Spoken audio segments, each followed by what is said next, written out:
За 2020 онд хаа. Кингашира Баку 2-ын постэр анх засагдчихсэн. Тэгээ таг болчихоор зүгээр нэг core panel маяг ийм байна да гэж бодоод үлдсэн.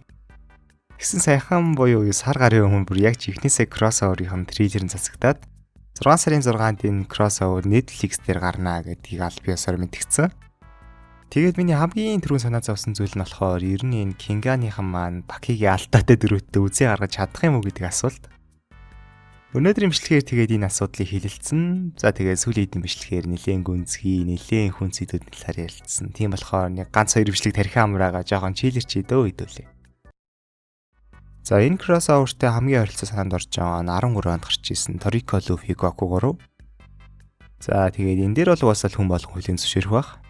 Toriko Luffy 2 бол Goku-тэй хавьдахгүй шүү дээ. Яг үнэ эрэхтэй бол.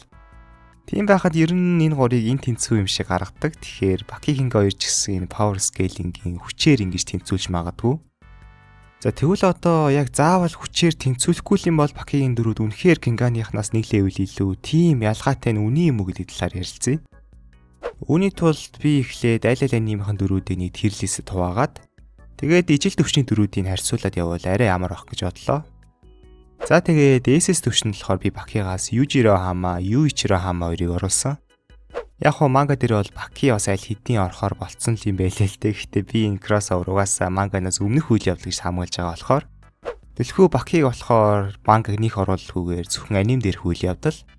Кинганы болохоор дөрүүдийг нь Кинган Омегагийн хүчээр нь биш, Кинган Ашурагийн үеийн хүчээр нь тооцсон шүү. За тэгээд Кинганы талаас SS төвшөнд мэдээж Kuroki соёо хоёрыг оруулна. За тэгээд ингээд харах юм бол угаасаа л Бакигийн тал 50 илүү байгаа. Цэвэр хүчний хувьд бол угаасаа Южиро илүү. Цэвэр хүчээрээ Кинганы хамгийн хүчтэй хоёрын нэг буюу Kurokigоос илүү хүчтэй Wakatsuki стадиумын шалыг цөмөртөл хүчтэй зөгтөн штэ. Харин нөгөө талд Южиро бол бүр газар хөдлөлтийг зогсоод л хүчтэй зөгтөг. За тэгвэл хурдны хувьд Кинганы хамгийн хурдан буюу бас л Kurokigоос хурдан Рейг аянга шиг хурдан гэж ярьдаг. Харин Южиро аянганаас болтчихсон. Яг энэ манга дээр хүйл явдалтай гэхдээ би Южирог бол анime манга нөх ялгаагүй л хүчтэй гэж бодож байна. За тэгвэл хүчээрч хурдаарч Южиро илүү бол Kurokid давуу байж болох ганц хэмжүүр байгаа. Тэр нь тулааны урлаг. Яг аргагүй Kuroki бол Kingaashira дахь тулааны урлагийн хамгийн төгс эзэмсэн нэг ингээд хэлчихэд буруутахгүй. Бараг л бүх тулааны урлагийг яаж контрол гаргахыг хүртэл мэддэг дуршлагын тулцаа өвөө штэ. Гэтэ бид Южиро ч гэсэн ямар генус гэдгийг мэднэ. Тэгэхээр тулааны урлагаар хүртэл Южиро нэг дутаад байхгүй байх гэж бодож байна. За угаасаа л тэгэл Южиро энэ Локку фаналтай нэм дотроо хүртэл хамгийн Локку фаналтай алдаатай дүр штэ. Тэгэхээр би энэ дээр бол бараг л 99% итгэлтэй Бакигийн SS төвчний дөрүүд Кинганы SS төвчний дөрүүдээс хамаагүй хүчтэй гэж бодож байна. За тэгвэл одоо S төвчний дөрүүдийг авч үзье. Бакигаас анимын гол дүр болох Баки, тэгээд Pickle, Olivia гэх мэт. Кинганаас болохоор Ома, Wakatsuki, Julius, Rei эдрийг сонгочихъя. За, Rei-г аянга шиг хурдан гэж ярьдаг. Аянга бол 120,000 м/сек. Гэтэ яг үндэ бол аянгатай зүүрэлдэл болохоос аянга шиг хурдан биш юм шиг байлээ. Kuroki Rei-тэй тулдж байхдаа rifle-ийн сумнаас яаж хамгаалдгаа ярьдаг. Тэгэхээр магадгүй Rei rifle-ийн сум шиг буюу 800 м/сек орчим хурдан хөдөлдөг байж болно. Харин аним дээр Бакигийн хамгийн өндөр хурдан нөгөө Jom шиг хурдан давшдаг хөдөлгөөн буюу 75 м/сек тэрнэ. Тэгэхээр хүү байж да. Кинганыхан чи бас үзээт юм биш үү? За тэгвэл цэвэр хүчийг авч үзье л да. Julius уралдааны машиныг хөдлөхгүй зогсоодог. За уралдааны машин хамгийн өндөр хурд дээрээ 374 км/цаг буюу 103 м/сек хурдтай.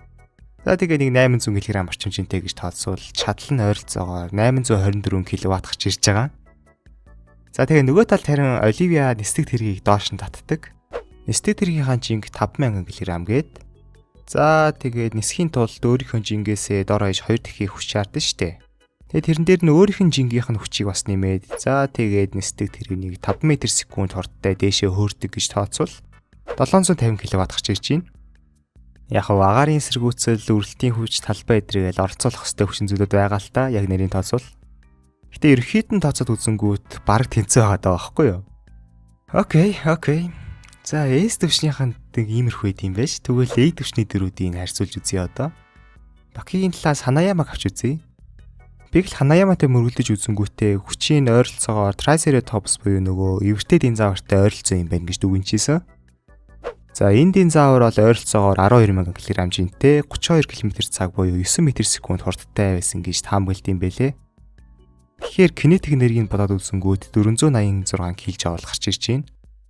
За тэгвэл нөгөө талд Kyosangi Skibayashiтэй тулдаг сумо байдаг штэ. Тэр нөгөө хамгийн сүүлд ултай дараад санжааг бол амар хүчтэй амар хурдан ирээд мөрөгдөгдөө. Тэрэн дээр Kyosanыг энгийн хүний нүд гүйцэхээргүй хурдан хөдлөлөө гэж хэлсэн. Энгийн хүний нүд 245 м/секундээс илүү харж чаддаггүй юм байлээ. За тэгвэл хэдүүлээ Kyosanыг 159 кг хэмжээтэй 250 м/сек хурдаар ирээд мөргсөн гэж үзэх юм бол кинетик энерги нь 4968 кж бол буюу манай Ханаяамаас бүр 10 дахин илүү хүчтэй болчихж байгаа. Гэтэ мэдээж энэ нь Kyosan-ы оргилцэг, Ханаяамагийн болохоор зүгээр дундчна.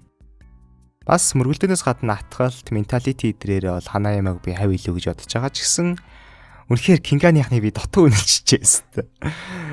Заац нэг иймэрхүү. Яг хав зүгээр Южирал хэтэрхий би бас Бакигийн зураглал илүү сүртэй байгаад байдгаас биш. Яг дундч хүчний төвшингээр бол Баки Кинга хоёр ер нь л ойролцоо байсан юм байна гэдгийг би нэшлийг хийж ахтаа ойлголоо. Яг хав айл зохиолч нэсцэнэж гэхдээ ингэж бодож үзээгүй л ахaltaа гэхдээ би ийм контент хийх юм бол угаасаа ингэж тооцохоос өөр арга байхгүй ойлгож байгаа сте тий. За тэгээд уг нь анхны пострыг харах юм бол Бакигийн яг нөгөө жоохон байх үе юм шиг байсан. Тэгсэн сүүл трейлер дээр бол яг одоогийн Баки шиг л харагдчихлээ. Тэгэхээр одоо Бакигийн болон Кинганы яг аль үеийн энэ кроссовер дээр харуулах юм бол гэдгийг сонирхолтой. Миний хувьд энэ хоёр анимт хоёуланд нь дуртай болохоор энэ кроссовер гарах болсонд айгүй баяртай байна. Энэ нь бол ямар ч хэлсэн мууи бол биш байх миний бодож байгаагаар. Цуурлах гэхдээ яг хэдэн ангитай гэдэг нь тодорхойгүй. Миний хүсэж байгаа юм нь нөгөө Toriko Luffy Goku дээр шиг 2-3 ангитай биш байгаасаа гэж айгүй их найдаж байгаа. Яг нэг жинхэнэ цувар шиг 24 биш юм ахэд ядаж нэг 12 ангитай байх юм бол бид нэр Dangatsu Bakio хоёр их биш. Тэдний туслах дөрүүдийн ч гэсэн тулааныг хангалттай харж амжих бах. Тэгэхээр энэ бол миний хүсэж байгаа зүйл. Ерөнхийдөө алиндны илүү дуртай байх юм бол яг уу Kingan зохиол болон плотын хувьд бол хамаагүй илүү бүтээл юм шиг санагддаг. Хамаагүй илүү сонирхолтой, хамаагүй илүү үнэмшилтэй. Гэтэ зураглал тэр хошигнол идрийн хувьд бол би Бакиг илүү үзэх дуртай. Баки хамаагүй илүү энтертейнинг байдаг. Яг нэг сайхан тархиа унтраагаал үзэх юм бол Баки үнэхээр хөгжилтэй шүү дээ. За тэгээд бичлэгний ихэнд хэлсэнчлэн энэ удаа жоохон чийлэрх маягаар хөнгөн сэдвээр тархиа унтрааж байгаа димшлэг хийлээ. Тэгээ удахгүй serious бичлэгнүүд орно. Миний яг угаасаа хий гэж бодож байгаа хідэн манга, хідэн анимууд бол байгаа. Зас тэгээд бичлэгээ дуусгая дөө. Та хэрвээ анime манга вебтүндээ сонирхолтой бол эсвэл аваад дэмждэг бол манай групп нэг дээрээ. За тэгээд bye guys.